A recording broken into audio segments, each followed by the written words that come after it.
Okay, so let me say this up top. This whole video has major fucking spoilers for the Invincible comic. Like, I'm basically gonna spoil everything. This is the one and only warning you're going to get. Sup, people? My name's Deadman, and today we're gonna rank something that's not just a cartoon. We're gonna do the Invincible villains. Or as many as I can be bothered to remember. Let's go. You help me take down Machine Head. You help real people with real lives. Damn you! You traitors! Omniman.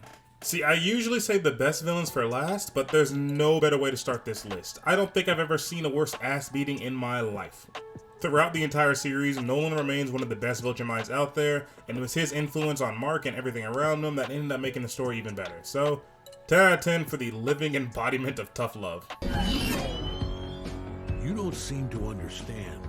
Earth isn't yours to conquer. Alan the Alien.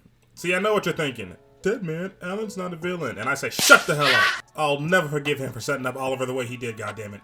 Dude knew full well Thragg would kill him and did it anyway. Also, his alien girlfriend aggravates the hell out of me. 8 out of 10. The Flaxons. I'll be real with you, Chief. Fuck this whole race. They annoy the hell out of me, and had they learned their lesson the first time Omniman abused their planet, the whole robot thing wouldn't have happened. 5 out of 10, and that's only because they indirectly gave us this. You are appreciated. Doc Seismic. 10 out of 10, and I cannot stress enough. 10 out of 10.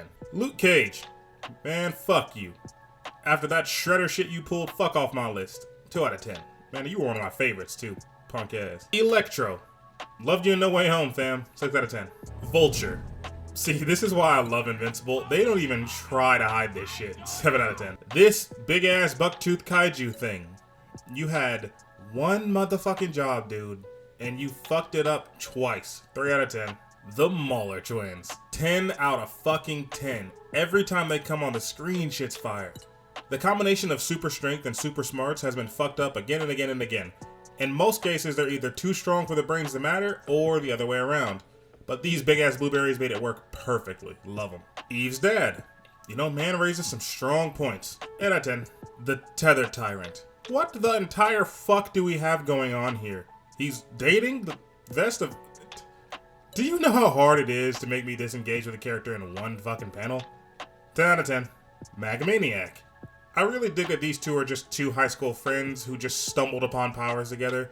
I'd watch a whole movie on these idiots. 8 out of 10. Machine Head. How the actual fuck did he even get Battlebeast's number? Does Battlebeast even have a number?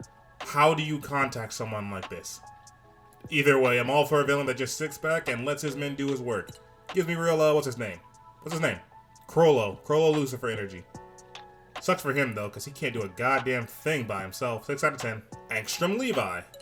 There is not a worse victim to plot armor I've ever seen. This is not the kind of power you have and lose every single time.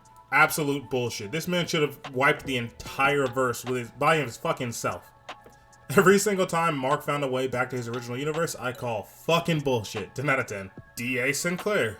Mark and Cecil are much more patient men than I am, because I have no mercy for incels and everything like them. But he had a decent redemption arc in the comic. It was just bit by bit until he realized maybe good. Maybe I do some good instead of absolutely horrorcore evil. I'm all for that shit. 7 out of 10. Rhino. Elephant. Did y'all know this monster was actually an old black dude this entire time? I'm pretty sure they imply that it's the elephant thing on his neck, but I would kill for a backstory on this old head. How do you stumble upon some shit like that? 8 out of 10. The Lizard League. Yo, what the fuck, dude? Somebody explain this shit to me. A fucking gag group of villains. These guys would probably lose to the Gangrene Gang, and somehow they ended up murking fucking everyone. One good day. One good mission was all they needed. Jesus fucking Christ. 11 out of 10. Multi-Paul. I usually hate hero or villains with puns in their names, but I'll give an exception this time, because I like that outfit and I'm a sucker for some multiplication powers. 8 out of 10. Bulletproof. Several chapters was all it took to make me fall in love with this character. Mans really had no hesitation in trying to fuck Eve while Mark was AFK.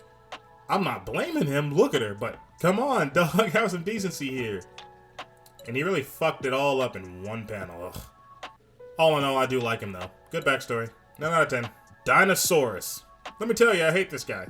He did one act of good in saving Mark and immediately chose some next level violence. Nothing aggravates me more than non-compelling extremists. You can be like Thanos and have your reasons for doing what you do for the greater good, or you can be like Killmonger and not give a fuck who has to die to help your people. But this guy was just pretentious about everything. Hold this 1 out of 10. Robot / Rudy / Rex. Now, this is a villain, goddammit. The fact that they lay out every step of the way how he turned into what he turned into is fucking baller. Of course, being forced to be this cruel and unwavering king for damn near 1,000 years would do things to a person. Like, of course he came in wanting that authority back and eventually snapped and decided to take over the world. It's strange but believable that when he first came back, he had to catch up on those video games before he went off the deep end. Man had to see the new Apex characters, had to be there for the Multiverse's launch. God of War Ragnarok just dropped and he had to platinum that real quick. In all of 1 hour, dude had the entire planet on lock. Even had the Vulture mics thinking twice about it. He gets an 11 out of 10. It would be a 12 out of 10, but your one flaw was fumbling this. You watch your mind. Ain't enough authority in the world, goddamn. Alright folks, it's time for the Vulture mics speed run because we do not have enough time for me to actually analyze all of them. Maybe in a different video. But get those engines ready. Let's go. Ursal. The only Piltremite, yes I call them Piltremites, with an IQ over 6. 9 out of 10. Onan. I refuse to believe most people with powers wouldn't turn into this monster. 8 out of 10. Lucan. Ain't no way this oversized Negro blended in on Earth. Look at this man. That man about to bust out of that suit. Man, you out your mind. Thula. Why exactly is she the only one who carries a weapon? She was ahead of the game, and I appreciate that. You'd think someone else would have caught that idea by now. Anissa. Yeah. Craig, or Krieg, however you pronounce it. I don't know what it is about this dude, but he has always been one of my favorites. I don't know why. Maybe it's the idea that they told the Viltrumites go to Earth and reproduce, and he did not need to be told twice. The man went straight to work. 10 out of 10. Conquest. I take it back. This is how you beat someone's ass. All you, big man. I ain't fucking with you. This dude's a straight maniac, and I'm all for it. 8 out of 10. Any and all Piltrumites. If this ain't the most metal shit, a lot of them didn't give a fuck if and when they died. They might not be able to really do shit, but fucking hell, there's just so many of them. 10 out of 10. Thragg. Of all the turnarounds and redemptions and forgiveness arcs in Invincible, there's just something so cold about the one who is fucking immune to it. Dude spent 5 years surrounded by men, women, and children who loved them more than anything and still didn't give a fuck about him. No sad backstory, he's not a fallen hero, he's not some misunderstood villain, he's just a conqueror through and through. No ifs, ands, and buts about it. He lost the authority of like 20 or 25 Viltrumites and came back with 100,000. I mean, damn. You're telling me your race was dying because? Dude replenished the population of his Viltrum planet in like a year or two. Dude had to be firing off those nuts like a damn minigun and them oddly sexy ass ants. What a sentence I just fucking said. What a sentence I just said. In conclusion, 12 out of 10. Thank you all for watching. I didn't really plan on doing any more comic-based videos because my Darth Maul one will probably always be my least viewed video. I'm never gonna delete it because I'm still proud of it. But that one didn't exactly do well, but why not? Sometimes you gotta try it again. King of the Dead signing off.